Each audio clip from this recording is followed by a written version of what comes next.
Hello everyone, welcome to CommerceNet Scholars. I hope you all are perfectly fit and fine and you are being regular with the studies. Today's video is all about consumer behavior, which is our next and the last important topic of the unit Marketing Management. And believe me, there have been questions from this particular topic every year. Every year we have questions from this particular topic, and if you don't understand it, it's but obvious you will be losing your marks, which are really very important for you. Even 2 marks are really important for you when we are talking about the UGC NET examination. So in today's video, we'll be discussing about what consumer behavior is. We'll discuss about the different factors that are going to affect consumer behavior. We'll discuss about consumer involvement and what is the basis of deciding about the consumer behavior models. Along with that, we'll also discuss the black box model of consumer behavior. So without wasting any further time, let's start with today's video. But as you all know, a reminder for you all, please do watch the video till the end. Do give it a like if you really like the video, share it with your friends as much as possible, and most important of all, subscribe the channel if you haven't subscribed yet. Let's proceed with today's topic, that is consumer behavior. Let's first understand what consumer behavior is all about. If you break down these two terms, consumer and behavior, in simple words, you can understand the behavior that the consumer is showing, portraying towards your particular product or service. The products or the services that you're offering to the consumer, their behavior, their way of reacting to your product or your service will be defining the entire consumer behavior, right? So basically we'll be discussing about the different steps that a consumer needs to take before taking the final purchase decisions, right? So if I talk about the factors that are relevant and important to determine a consumer behavior, what will be those factors? The factors will be bifurcated into two broad categories, that is the individual factors and the external factors. If we are talking about the individual factors, we can also understand them as the internal factors that are really very personal for a consumer, while when we are talking about the external factors, all the factors that are going to affect us in an indirect manner are going to contribute towards the external factors affecting consumer behavior. How a consumer is actually going to react towards the particular product or service that you are going to offer to him or her. Talking about the individual factors, the first one is motivation and involvement. The motivation level of the consumer is really very important.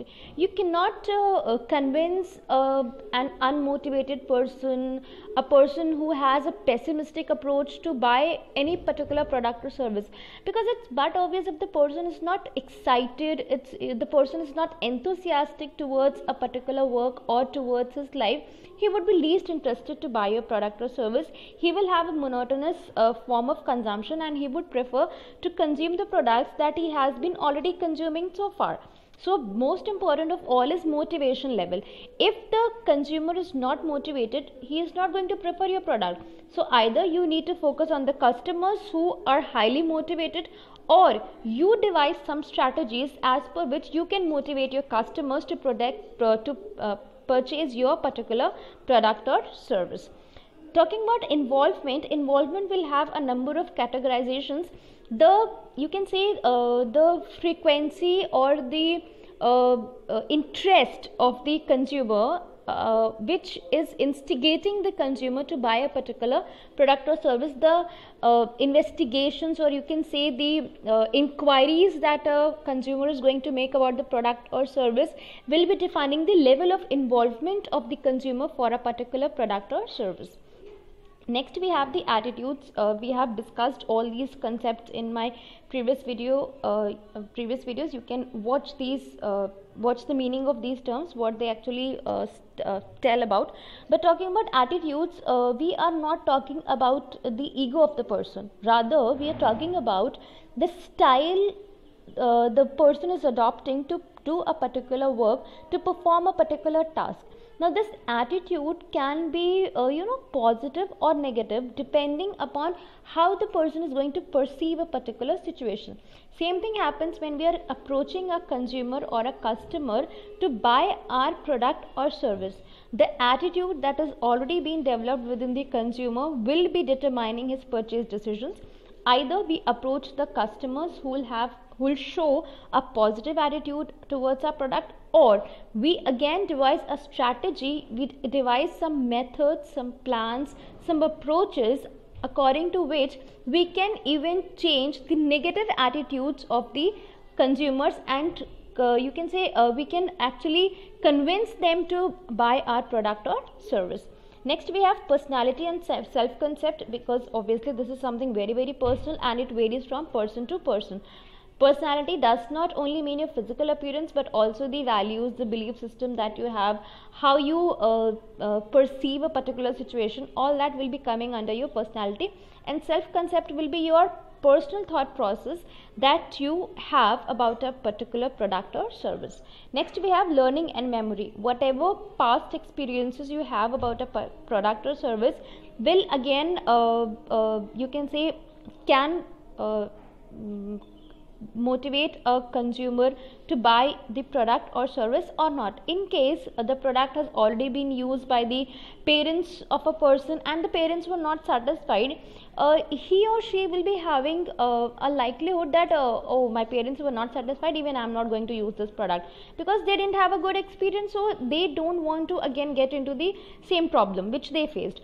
Now this can be one situation wherein there can be another situation wherein the person would actually like to buy that product or service. Might be my parents were not satisfied, but situations for me can be different. So these are the two approaches that a consumer can have. Next and the last we have information processing, how a person is going to perceive your information, process your information that you're providing to him or her in the form of advertisements. Talking about the external factors or the factors that are affecting the purchase decisions indirectly.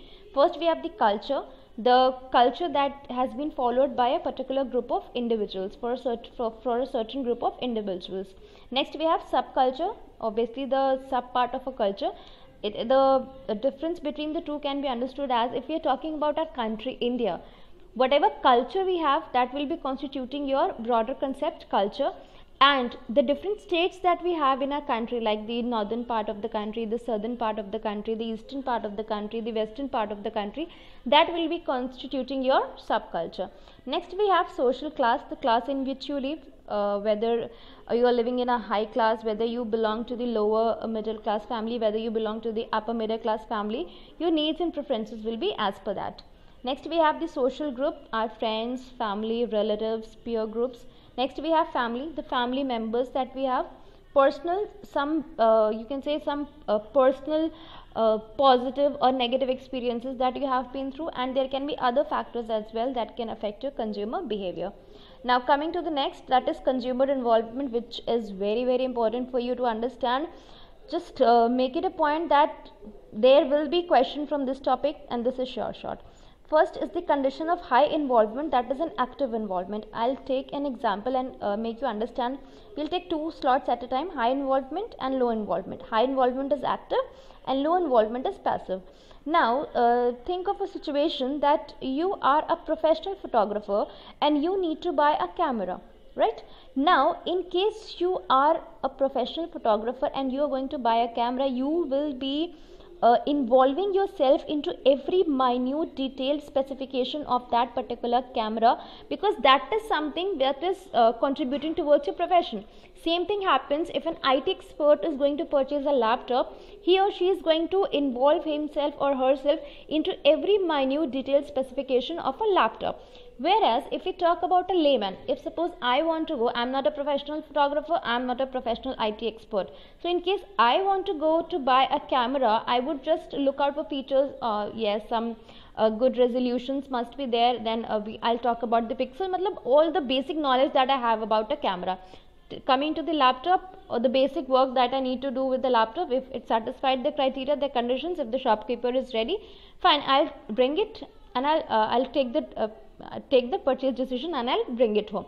So what is the basic difference? If you are doing it something at the professional level, if you are analyzing every minute detail, aspect, specification of a product, you are into high involvement. But if you are just taking the specifications as a layman, you are into low involvement. You are least bothered about detailed specifications. Some basic criterion, some basic categories are fulfilled, you are going to purchase the product. Next two categories are enduring and situational.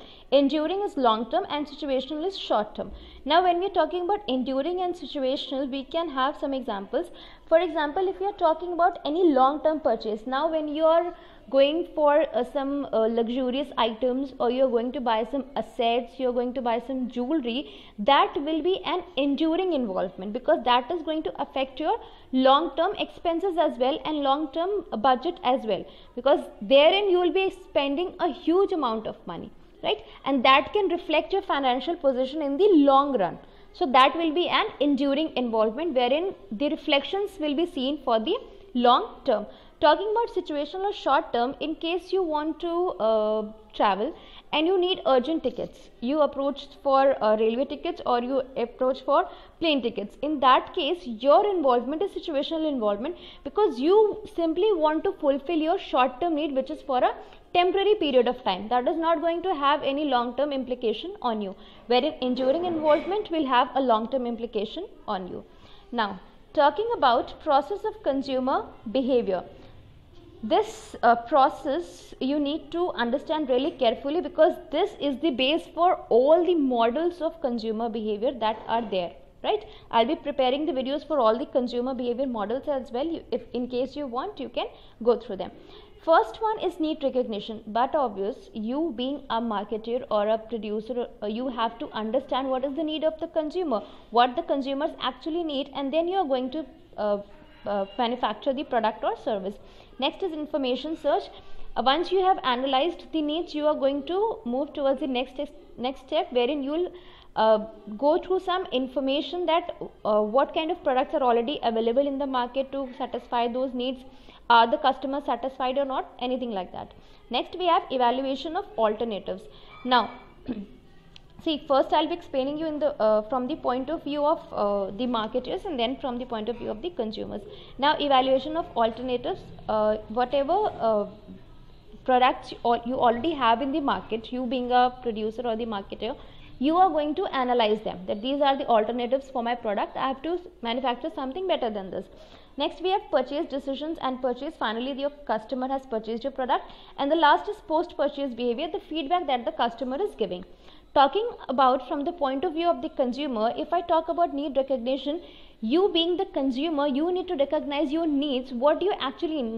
Like for if I talk about this moment of time, if I need a cup of coffee, either I'm going to make it in my kitchen, or I'm going to go to some cafeteria and have a coffee, right? So this is how you recognize your need. Then we have information search. Since you have in case you have no information about the products that would satisfy your need, you are going to go in through some information search, either through internet, to advertisements, or anything like that. Next we have evaluation of alternatives. Whatever alternatives are there to satisfy our need, obviously you will not have just one product or service to satisfy your particular need or service, you will have a number of them. So you are going to evaluate all the relevant alternatives, and then you are going to take the final purchase decisions and actually purchase the product. After the product is purchased, you are going to show your post purchase behavior, that is the feedback that you are going to give to the producers or the marketers. So I have explained you from the point of view of the producers as well, from the point of view of the consumers as well. Next we have the decisions for a new product. Whenever we are introducing a new product in the market, or a new product has been introduced to us, talking about both, first thing is awareness, that the consumer should be aware about the product. We as a consumer should be aware of the product, that there is some new product in the market, and we being the producers, in that case it is our duty to make the consumers aware of the product. Next we have interest. Obviously if we don't have interest in particular product or service, why are we going to move forward? We are just going to stop there, and then obviously we got the information, oh fine, I don't need it, the matter ends there. But in case I am interested, I am going to move to the next step, that is evaluation. I am going to evaluate that how this product will be satisfying my need, and wants. Next is trial. I may try the product for a shorter span of time, and next is adoption. After trial, if I'm satisfied, I'm going to adopt the product and take it for a longer period of time. Ultimately, I'll be one of the loyal customers that will be creating a loyal customer base for the producers. Now next we have the basis for consumer models. First is conjunctive. Conjunctive model will be you can say that whatever attributes are there that have to be considered. Like in case even one attribute is falling short, you are not going to consider the product. Disjunctive, even if one attribute is there, you are going to consider the product. Expectancy, what are your basic expectations? And the last is the lexicographic model. Now coming to the black box model of consumer behavior, we can simply understand the black box as the mind that we have.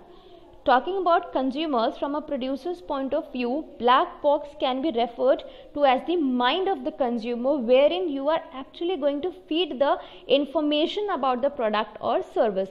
That is why do you consider it a black box, because you don't know what's going on inside the mind of the consumer. That is something, a dark place for you. You are putting in your efforts, but you are hardly aware that what will be the probable results for it. So first point says it identifies the stimulus responsible for buyer behavior. First thing you need to do is you need to understand what is the stimulus that is going to inculcate or you can say influence the behavior of the buyer. Next, the stimulus that is presented to the consumer by the marketer and the environment is dealt with by the buyer's black box. Whatever stimulus you are presenting to the consumer will be dealt in the buyer's black box, that is the mind of the consumer.